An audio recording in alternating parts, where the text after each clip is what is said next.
Unfortunately, I simply couldn't find anyone playing versus ops. Your luck might just be better than mine, but it does seem to be kind of dead nowadays. If you'd rather fly aircrafts than hide in boxes, Warhawk has you covered. Even an early PlayStation 3 title, Warhawk is another large-scale multiplayer shooter that gives you the ability to fight both on the ground or participate in dogfights up in the sky. Since its server revival, thanks to the wonderful folks at PlayStation 1, it still brings in a healthy player base.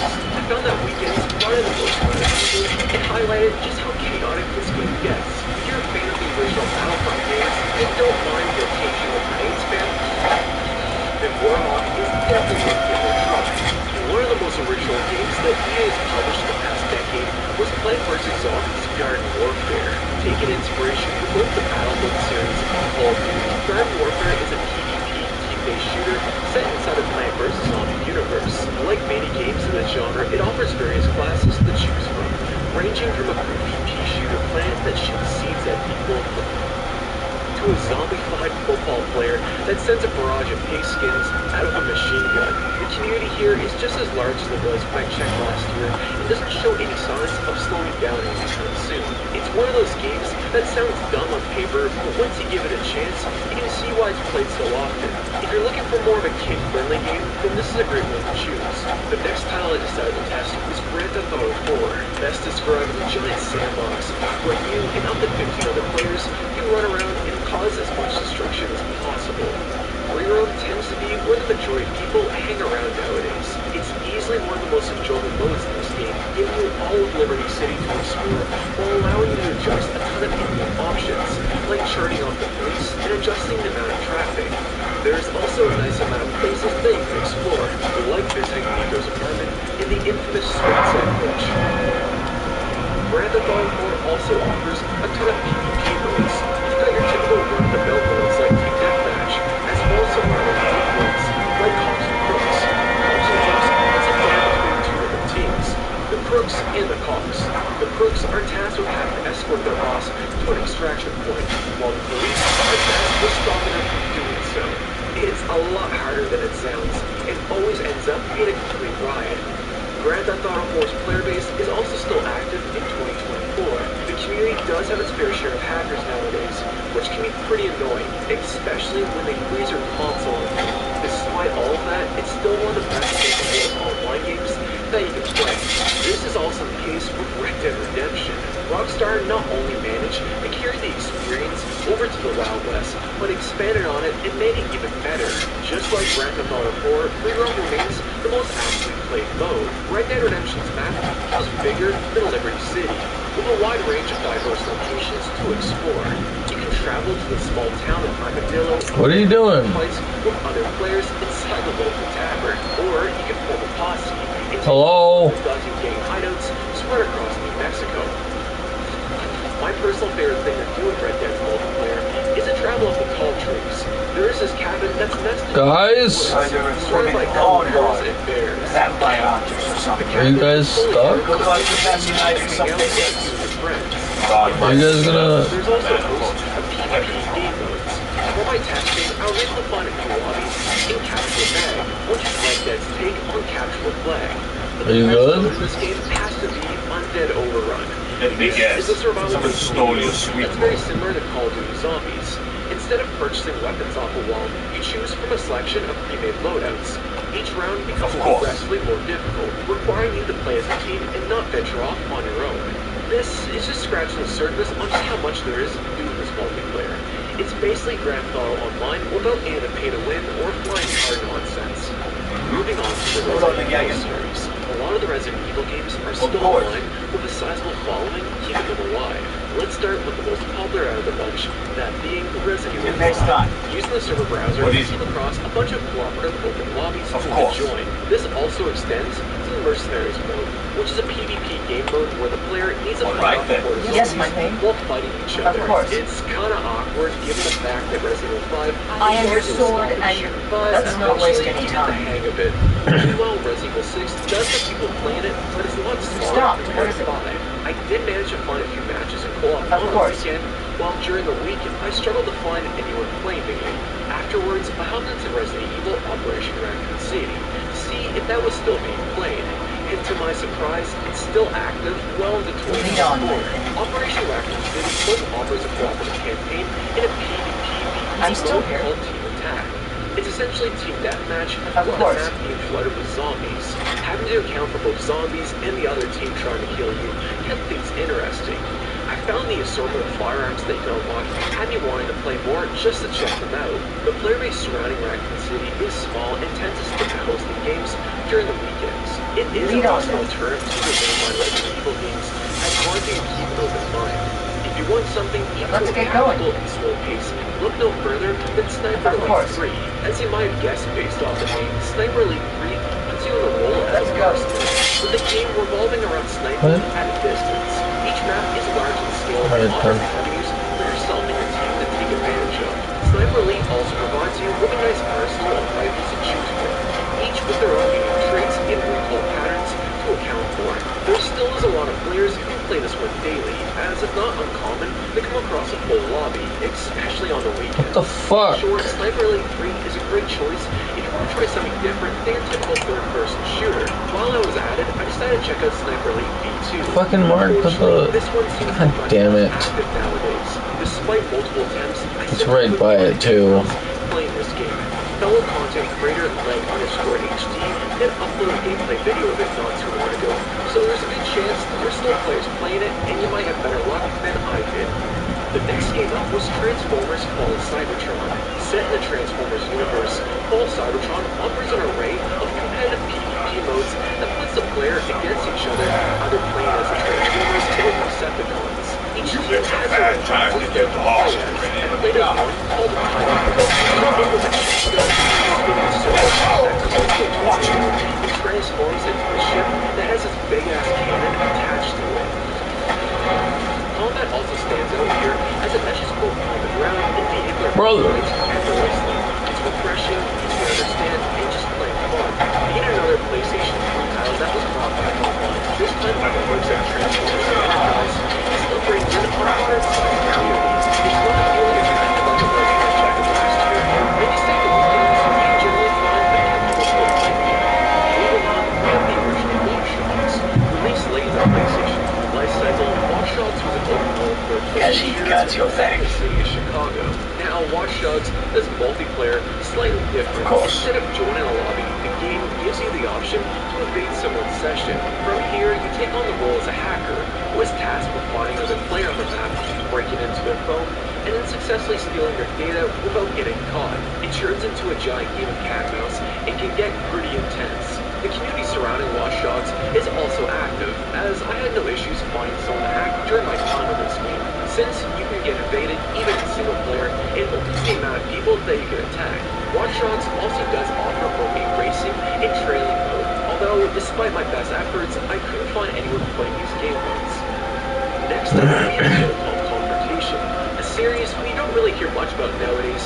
Confrontation took the foundation laid out by its PlayStation 2 counterparts and attempted to modernize it and make it a lot more approachable. I wouldn't go as far as to say that it was better than the originals, but it did a fine job at capturing the core experience that made those games so special. Confrontation includes various favorite maps from the series, like Crossfire, while including its own original levels. If you want more of a hardcore tactical experience, then I recommend sticking to the Demolition servers. If you want something more casual, then there's also a few team deathmatch servers that are not nearly as sweaty. Being another game online by PlayStation 1, the community here is still quite active. I spent a lot of time with this one last month, and honestly, I really enjoyed my time with it. While we're on the topic of forgotten multiplayer games, Warhammer 40k Space Marine comes to mind. Taking place in the 40k universe, it's the inspiration from games like Gears of War while meshing melee combat into the mix. Last year, I talked about how the community was still active surrounding this game. After revisiting it again in 2024, that doesn't seem to be the case anymore. According to fellow content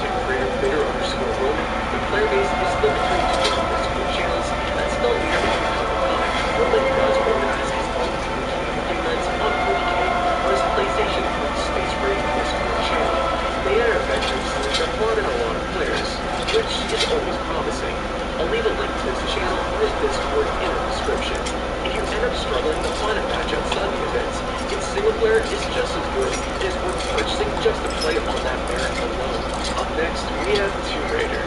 The 2013 reboot of the franchise offered your atypical PvP multiplayer experience that you've come to expect from most AAA titles back then. Since the Uncharted games are no longer online, Tomb Raider basically took its place and offered a rather janky but similar experience. Tomb Raider offers both a level progression system, the ability to customize your loadouts, as well as a handful of character models to play as. I like how some of the maps in this game give you a good amount of verticality to them, giving you the option to use parkour or use one of the available zip lines. The game still has a moderate-sized player base who plays it weekly. I found that I had better luck finding people in both free-for-all and TDM. You can find a lot of the players on the Space Rating PlayStation 3 Discord channel. They host a lot of the community events surrounding this game in the Xbox 360 version too, which is pretty cool. Late last year, a team called by the name PlayStation Report revived various PlayStation games back online. One of those titles happens to be the Square Cell Double Agent. Double Agent offered a multiplayer mode called Spies vs. Mercs. One team is tasked with playing as the spies, having to sneak around the map and steal data from various terminals, with the mercenaries being tasked with having to stop them from doing so. It's incredibly fun and requires a decent amount of communication if you want to stay on top. The community here is very small but plays on occasion. I would recommend joining our Discord channel and arranging a match from there for the best results. While we're talking about Ubisoft games, Ghost Recon Advanced Warfare 2 was also revived by the same team. It has a small but active community as well. Raw 2 either gives you the option for cooperative play or competitive PvP. Co-op tasks the players will have to complete a set of objectives, such as planting a bomb or successfully taking out a VIP. The AI in this game doesn't mess around. It will take you out if you're sloppy. PvP, on the other hand, provides its own challenge, as the time to kill is very quick. It reminds me a lot of the older Soulcom games. Just like Double Agent, your best bet is to stick to the Discord channel to arrange some matches. Word of the wise, the PlayStation 3 for this game is a little rough around the edges, but it can tolerate a lower frame rate and more than pretty. Afterwards, I decided to check out Splinter Cell Blacklist. Just like Double Agent, Blacklist offered its own take on Spies vs. Mercs, as well as a cooperative campaign mode. Initially, I thought this one might have been dead, as Ubisoft said they were going to shut down the servers, and then they didn't shut down the servers, or now they're still up, I don't know. Unfortunately, I couldn't find anyone playing Spies vs. Mercs during my time in this game. However, I did find someone in co-op. In this mode, you and your partner are tasked with completing objectives, such as hacking a laptop, or eliminating a certain amount of hostiles. The game rewards you with a bonus if you complete all of it while being stealthy. I haven't played Blacklist in a long time, and going back to it is actually pretty impressive on just how well graphically and mechanically it's held up. It could have easily passed as a game that released 5 years ago, not 11. If you want a fun cooperative game to play with somebody, it doesn't really get better than Blacklist. Alright, so the next game isn't a third-person shooter, rather a top-down real-time action strategy game called Bad Princess. Being developed by Santa Monica Studios, best known today for the War series, Bad Princess offered a rather unique spin on the action RTS genre. Each team is tasked with various roles that they can play as. Take, for instance, their worker class. They can cut down trees, spread across the level, and build structures with it, such as a bridge, for example. There's this cool mage character that can cast spells on people, and a ranger who can shoot fellas from a distance. Bad Princess also offers some rather silly game modes. One of them was called Rescue the Princess, which requires each team to steal each other's princesses and bring her back to your castle. Then you got Queen's Rule, which basically is just a game of soccer, but a lot more violent. The player population of Bad Princess is rather small, with most matches having around 3 to 5 players based on the matches that I could find. This really isn't a big deal, since the game will fill any empty spots with bots, so it always feels like you're in a full lobby. Bad Princess is a game that, despite not taking itself too seriously, offers a great amount of depth to its gameplay and promotes working as a team. It's an experience that any PlayStation 3 owner should at least try once. If you fancy more cooperative game versus PvP, then there's still quite a few that remain active to this day. Let's start with Dead Space 3. Now, Dead Space 3 stripped away the survival horror element from 1 and 2 and replaced them with more of an action-oriented gameplay setting. One of the biggest changes was the addition of being able to play the game cooperatively. This changed the game from having a spooky horror-like aesthetic to resembling more of an Army of Two type of experience. During my testing, I had no issues finding an open lobby. It does require an online patch, which thankfully you can still download for free on the PlayStation Store. Although it might not have been the best game in the series, I think the Thunder mode is slightly underrated nowadays. It's a great game to play if you want something to do on like a Saturday afternoon or something like that. Chopping its way onto this list, we have Dead Rising 2. Dead Rising 2 is unlike any other zombie game you've played before, since the game takes place in a full of different shops. They have items that you pick up. Each weapon is expensive, ranging from a sledgehammer to throwing a bowl of shampoo. On this, you can drive a host of vehicles, like a golf cart and my personal favorite, Anyways, the community surrounding Dead Rising 2 is very active. I tried to play multiple times, and no matter what day I would play on, I would always seem to find a match each time. It's a really enjoyable time, especially with a friend, and it's easily one of the best cooperative games on the PlayStation 3. Dropping straight into this list, we got Helldivers. Released at the end of the PlayStation 3 life cycle, the original Helldivers was a top-down cooperative shooter that supported both crossplay on the PlayStation 3 and the PlayStation Vita. Each mission spawned you and your squad on a planet with a set of objectives to complete. This includes having to capture a base, spinning a bomb straight so high, and even successfully extract afterward. What the fuck are you doing? Why are you... forces everyone to stay together. We have a mind to go fight. Which always ends well. The OG Helldiver still brings in a stable player base. I had no issues finding an open lobby, no matter what day of the week I was playing on. I strongly recommend playing this one if you'd like to, or if you happen to have a PlayStation Vita lying around. Up next, we have PlayStation Home, best described as a social MMO-led experience. PlayStation Home is basically a console equivalent to games like Habbo Hotel. It gives you a bunch of worlds that you can explore. These range from chilling out in your apartment, hanging out at a bowling alley, to attending one of the various events held by the community. Speaking of which, I was invited to one of those community events, which just so happened to be a birthday party. At first, I kind of stood there awkwardly, while everyone else danced, until I eventually figured out how to do the robot.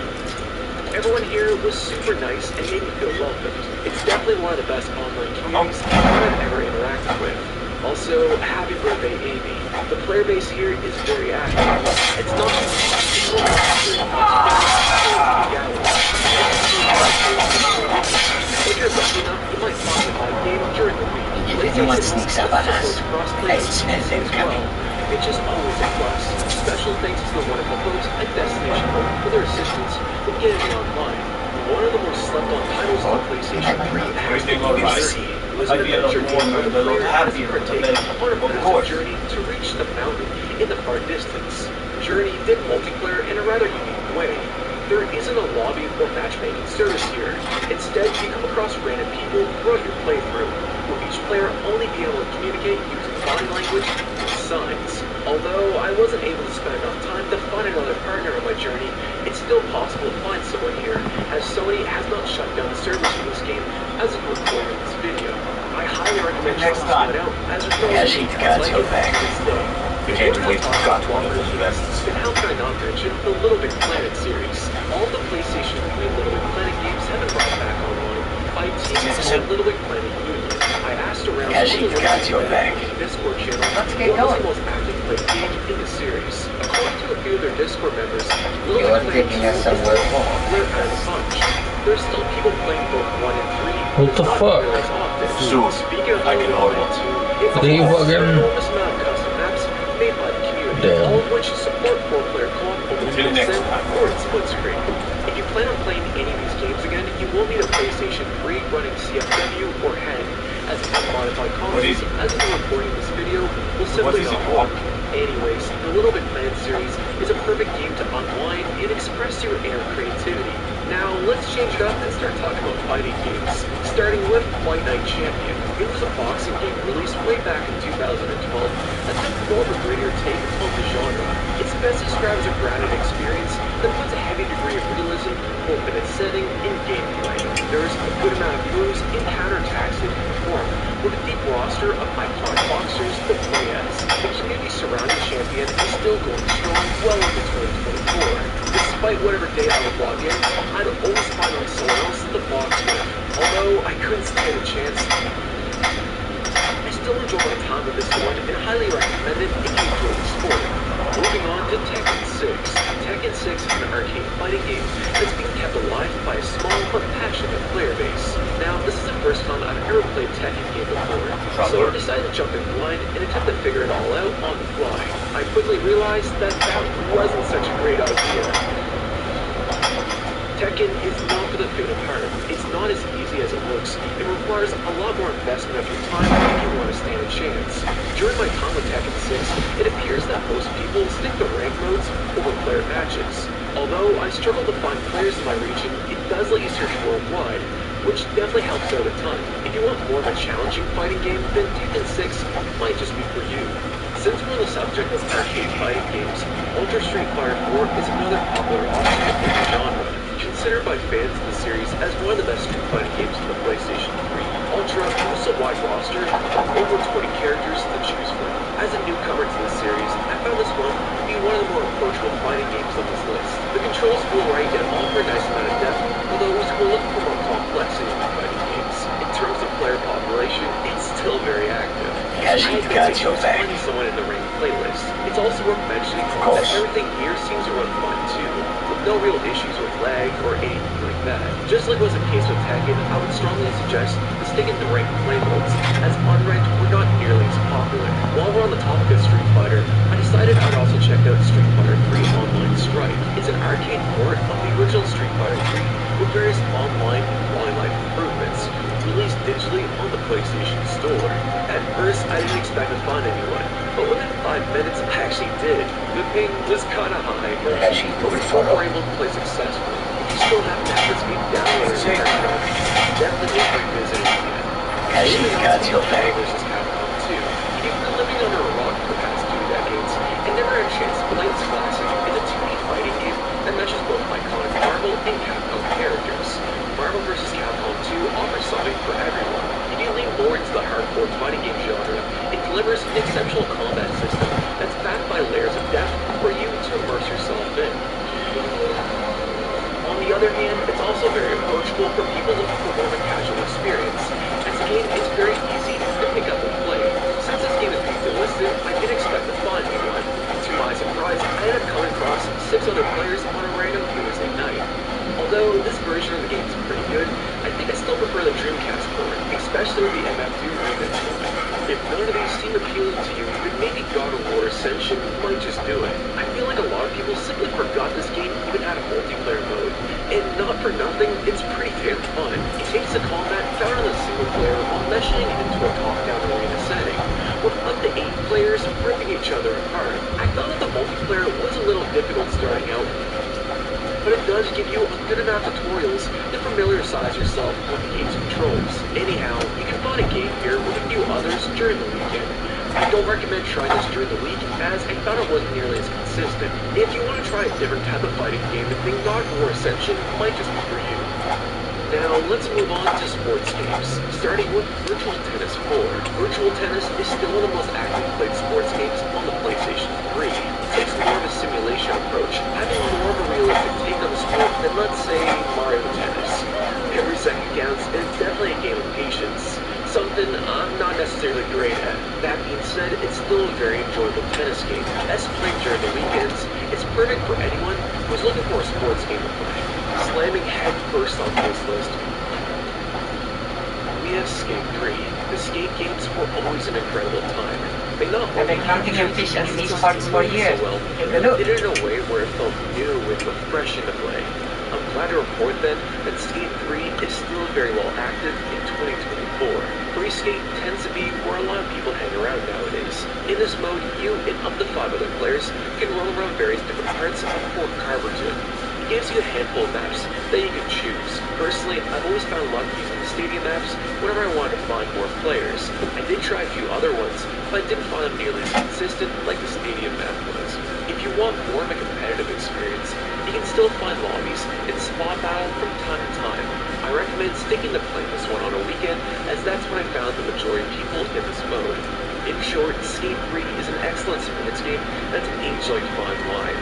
If you were gaming in the 2000s, Until next time. you might have played SSX. Everything all right? It was a snowboarding game that took inspiration It's from the not likes like of we're teaching Atticus you snowboarding, while giving its own take on the radical sport. The SSX series had a short-lived revival back in 2012, and surprisingly, there's still people playing it. On the night that I had a chance to test it on, I found one other player shredding on some mountains. Although my time in this game was brief, I did notice that SSX gives you a ton of tricks to pull off. One of the main gameplay hooks revolves around its combo system, which rewards you with more points the more creative you are with each trick.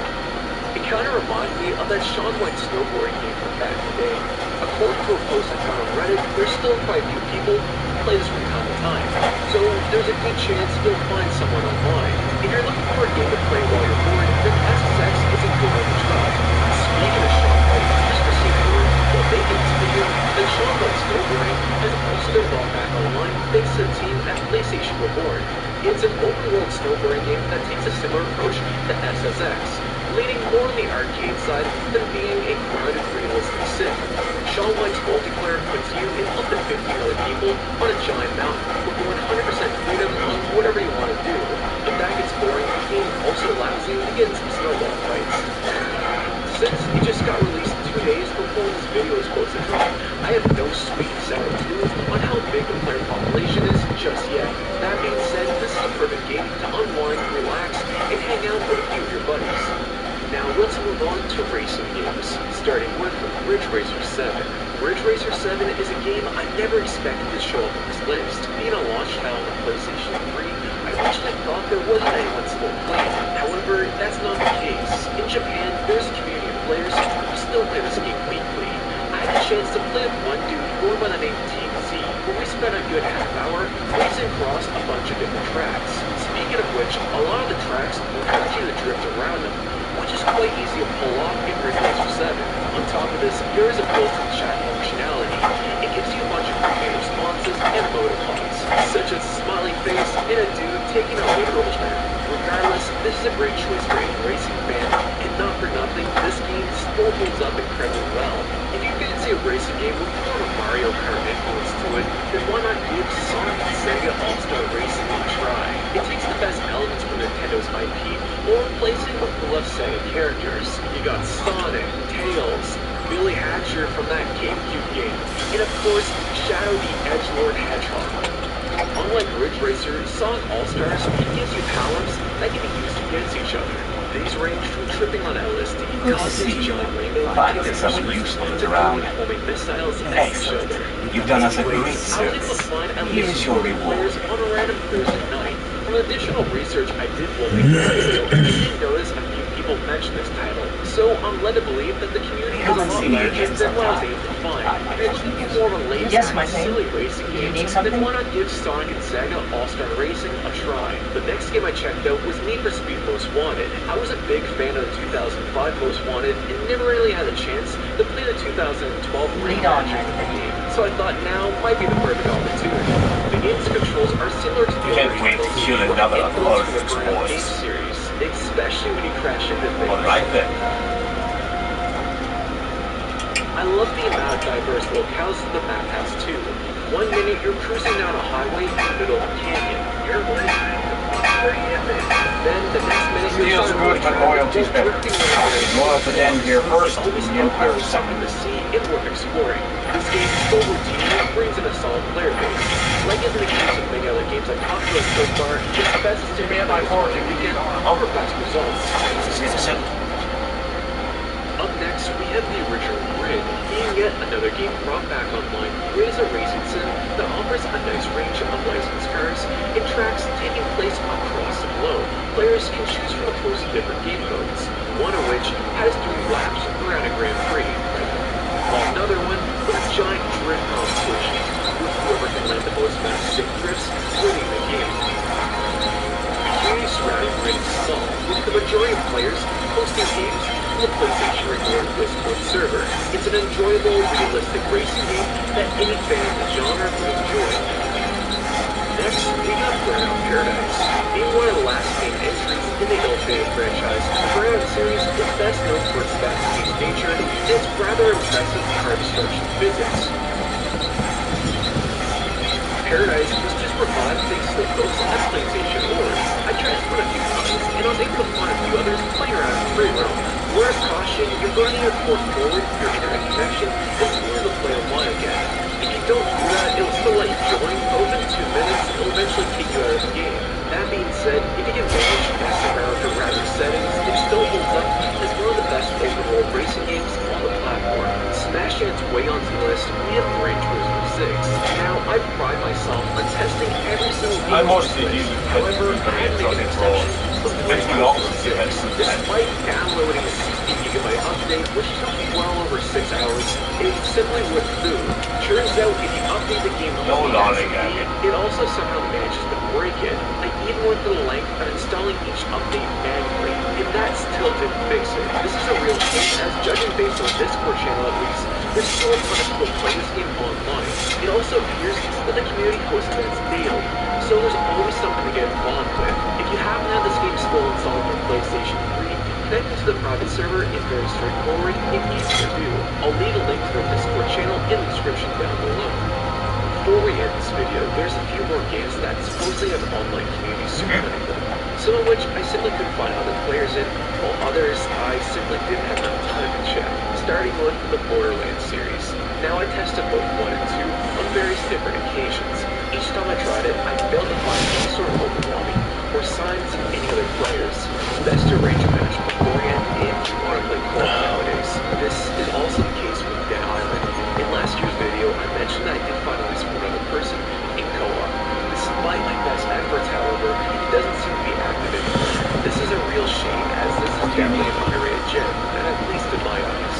Speaking of zombies, Resident Evil Revelations 1 and 2 seems to be dead nowadays. If you want to find people to raid with, I recommend asking around on the PlayStation 3 Online and LAN Discord channel.